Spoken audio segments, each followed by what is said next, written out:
Hello there, people of the internet. Here's an interesting one for you.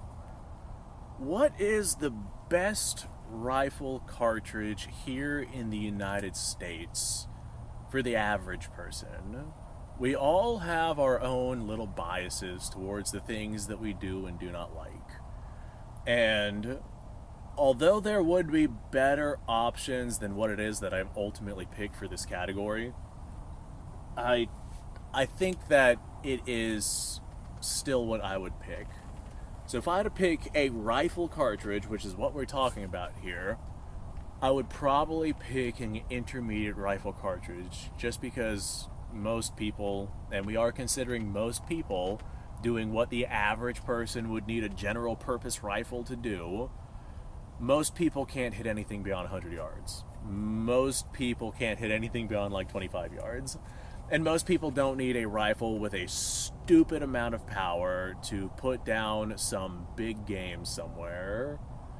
That being said, bullet type and bullet selection also matters a lot, which we'll get into that here in a second. So, in terms of cartridges here inside the United States, and in terms of what most people need a cartridge to do, I have said that the 7.62x39 was definitely like one of the most viable go-to cartridges here in the US just because of its capabilities and the capabilities of the average shooter and the needs of the average shooter. 7.62x39 is about ballistically the same as a 30-30. Not quite, mind you, but about the same, at least for all intents and purposes for what we need a rifle cartridge to do. With the 7.62x39, you can touch out to 400 yards with that thing pretty gosh darn easy. Most people aren't going to be shooting that. Most people, like I said, can't really handle past 100 yards. It's a 30 caliber round, 123 grain bullet, moving about 2,400 approximately feet per second, depending on barrel length, platform, etc., etc. So we have a cartridge that can easily handle most of what most people need to be able to handle, and it's a powerful enough cartridge to where it can basically take out anything here in the United States. We don't have a whole lot of big game here, but the big game that we do have, the 7.62x39 can still handle it, especially if we're going with like solid copper rounds that we want to punch deep with. Or they even make like 150 grain 7.62x39 rounds. Or if you want to get yourself like a bolt action and load it up spicy, then you can do that.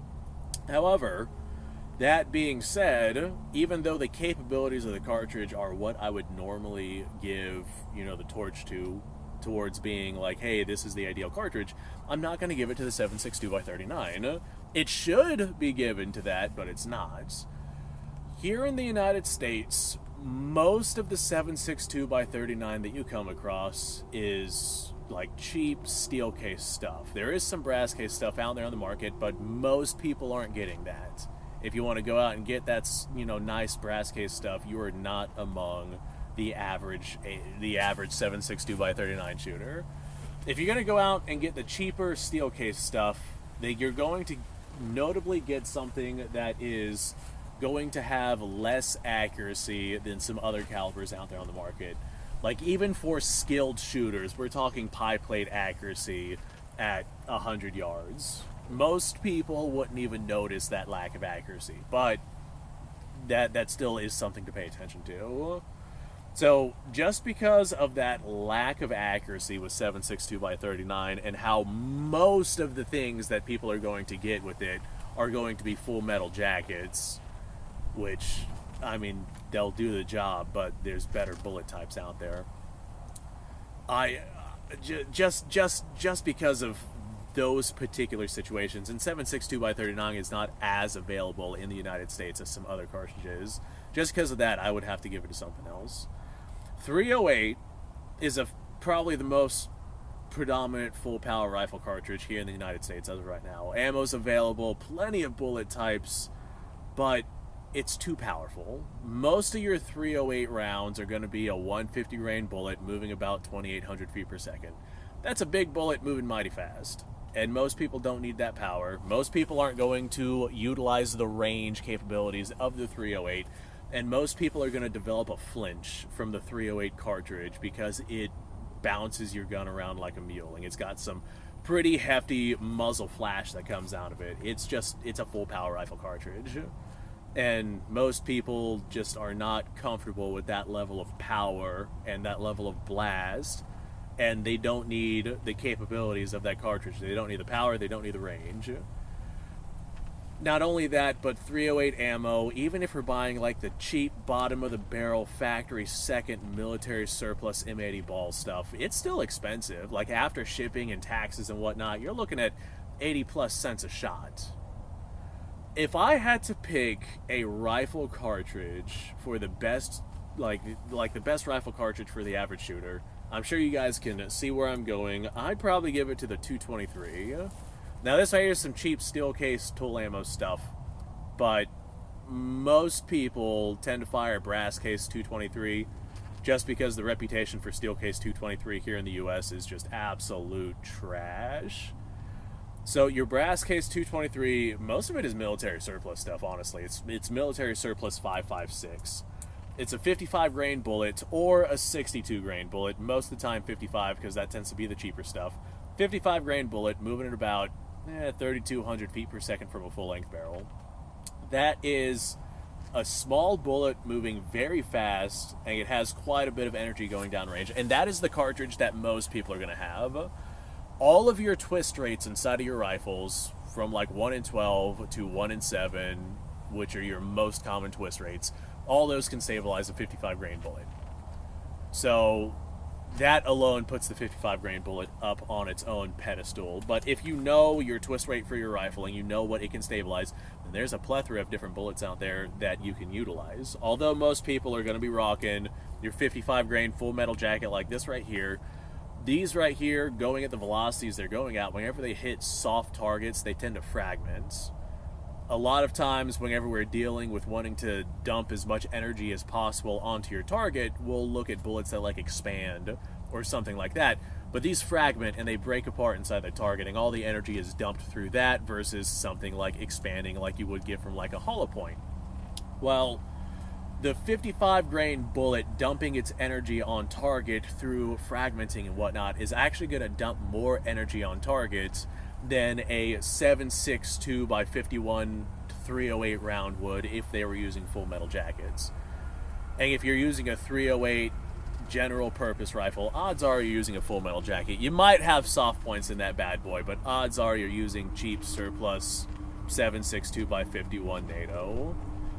So if we're talking full metal jacket per full metal jacket, the 55 grain will just dump more energy on a soft target, unless we're like sending lead at something with some good sizable mass inside of it to give that 308 enough time to tumble through its target. Then it's a different argument, but most people aren't going to be doing that. Now, all that being said, there are more options than just 55 grain bullets, 55 grain full metal jackets going through a 223 rifle. Although most people are going to be running 55 or 62 grain full metal jackets, that's not what you're limited to. As a matter of fact, anyone who's looked into VMAX rounds knows how unbelievably devastating those are on soft targets. Especially if you bump that up to like the 77 grain projectiles. Those are just absolutely incredible whenever it comes to imparting energy on target. Now, if you don't want to go VMAX, actually, I think it's still the standard military surplus round. I did some testing with M855A1, which is like a copper cup with a steel penetrator tip on the end of the bullet. I don't have any of it with me to show you guys, but that steel penetrator penetrates deep into a target.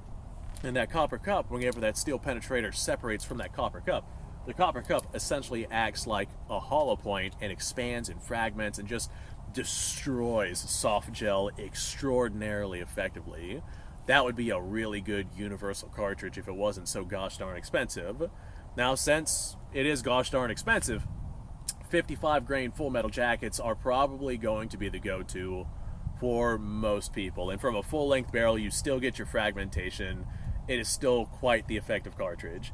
if you go firing it from like something like an M4 platform or an M4 length barrel, that 14.5 inch, you're going to notice difficulties getting that ammunition to do what you want it to do, especially if we're talking about shooting green tip rounds through that shorter barrel. Those tend to just ice pick through your target because they're not going at the velocities necessary to fragment, break apart, and dump a bunch of energy onto your target. That's whenever you have situations where you're dumping a bunch of rounds on target and the target's not going down because it's just not taking the damage or the energy from that projectile.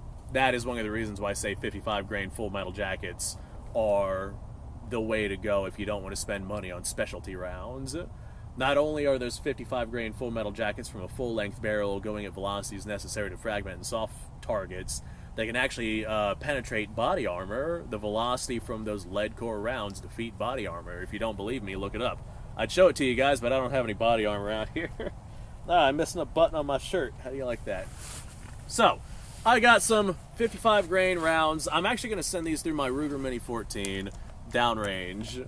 I guess I'll show you guys the range I'm at. I'm at a landfill. There's garbage everywhere. This area has kind of been turned into a range, so there's not much I can do about it. So I don't have anything specific that I'm going to be shooting at. I'm just going to kind of send some lead. I see what looks like a propane tank out there. Let's hit that real quick. Well, we hit that. I see. I got no idea what that is, but it's going to get shot. It got shot. All right, we got a long-range propane tank. Let's hit that out there. This is one of the problems with shooting garbage. I can't tell if I'm actually hitting my target because everything's got bullet holes in it already. Alright, that was pretty cool. Let's see if I can hit that thing again. Alright, that was awesome. That was worth it. Hell yeah. That was a good time. I love coming out and shooting these 55 grain rounds from a full-length barrel. I'm definitely a full-length barrel guy versus your shorter barrels. Like a 16-inch barrel, I understand the what's the word I'm looking for? The appeal for a barrel length like that. But if you're going to carry around the ammo anyway, you may as well get as much power from it as you possibly can. And the 55 grain is definitely the way to go. No matter what 223 or 5.56 rifle you have, all of them can stabilize 55 grain. That's one of the things that makes it such a good universal little cartridge. And I think that the 223 cartridge just in general is the best pick for the general purpose rifle cartridge here in the US. Most people don't need a full power rifle cartridge, and the amount of firearms and the amount of availability of the 223 cartridge just blows everything else out of the water besides maybe 308. But 308 just has so much power behind it, most people aren't going to need it. As a matter of fact, it diminishes accuracy for most people. Most people develop a flinch if you're rocking something like that. Anyway, folks, I think that's it for me. Thanks for watching. Appreciate your time. Like, subscribe, share. Description below is a link to all sorts of stuff. Go check it out. You guys go off. Have yourself a fantastic day. I'll see you on the next episode.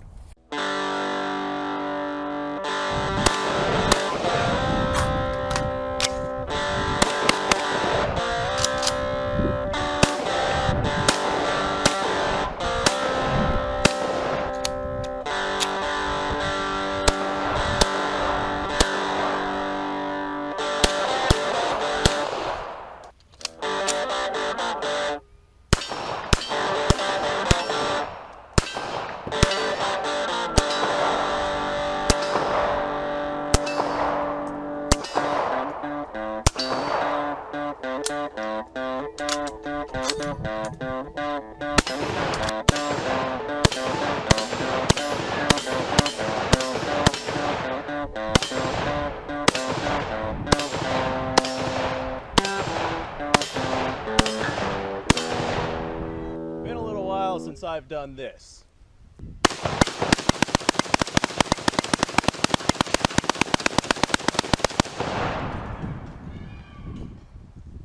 Bonnie and Clyde be damned. The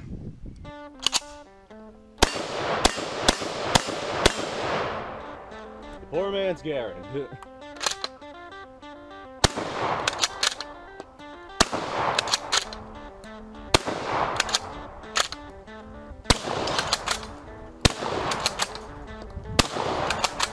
It's a shame that bolt-action shotguns aren't more mainstream.